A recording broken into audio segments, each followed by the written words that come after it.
And let me bring in now on this broadcast a National Affairs Editor, Rahul Shrivastava, as well as Managing Editor of Business Today TV, Siddharth Zarabi. Good evening to both of you. Rahul, to you first, because you were there in that detailed media interaction with the RBI chief. The message from the Reserve Bank of India is clear. They want to reassure people, they want to calm nerves right now, because for most people, this seems to be, demonetization 2.0. They're imagining that there will be long winding queues at banks, that they're going to be struggling to actually take care of the 2,000 notes that they have at home.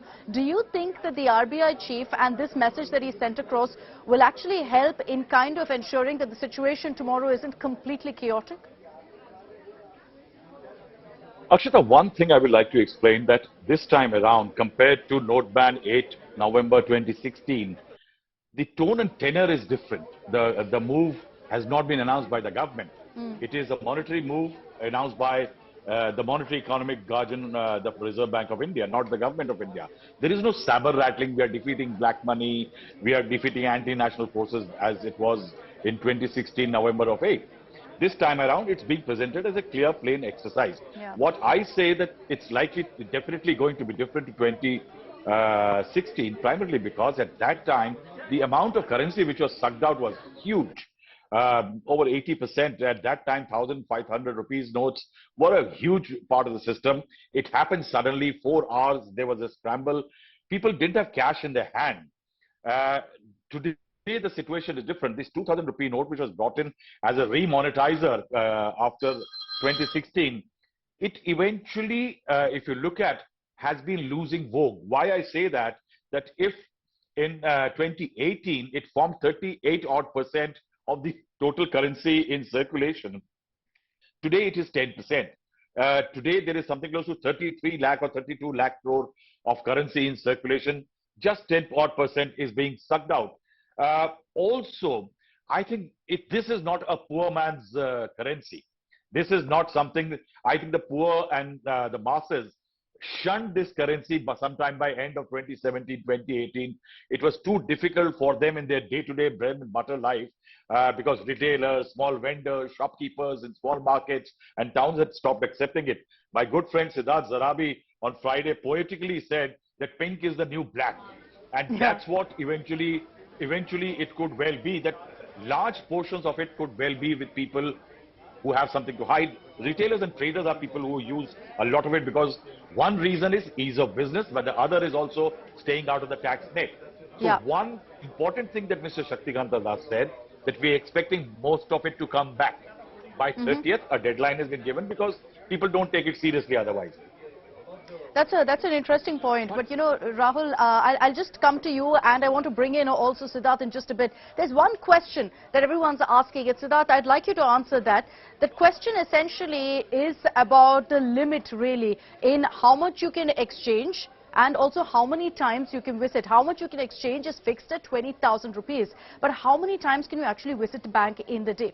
There's no clarity on that yet, at least not from the RBI. There seem to be some contradictions on that. The other question is what happens after September 30th? What if someone still has, 2,000 rupee notes? What happens then? That's again something that the RBI governor said that, look, we'll see what needs to be done then. Siddharth, can I come across to you for that first question?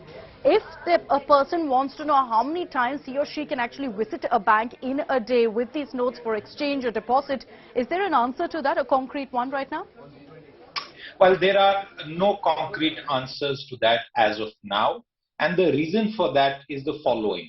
The fact is that the only major point that needs to be answered for the general public is the process of exchange, like you asked me.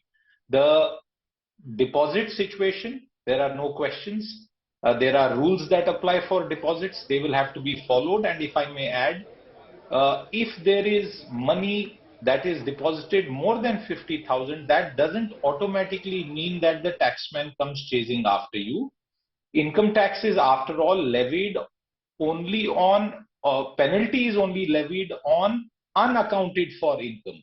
So if you have 2,000 rupee notes, depending on your economic size, you can deposit them and you can explain that to the taxman. So let's put all of that fear out of the way. The issue is exchange, and the following three things have happened. As of yesterday, the State Bank of India, which is the largest bank in India In physical terms, it is the banker to the Government of India, issued a statement that we broke here first on India Today Network, which is that there will be no proof or ID or forms required for exchanging this cash.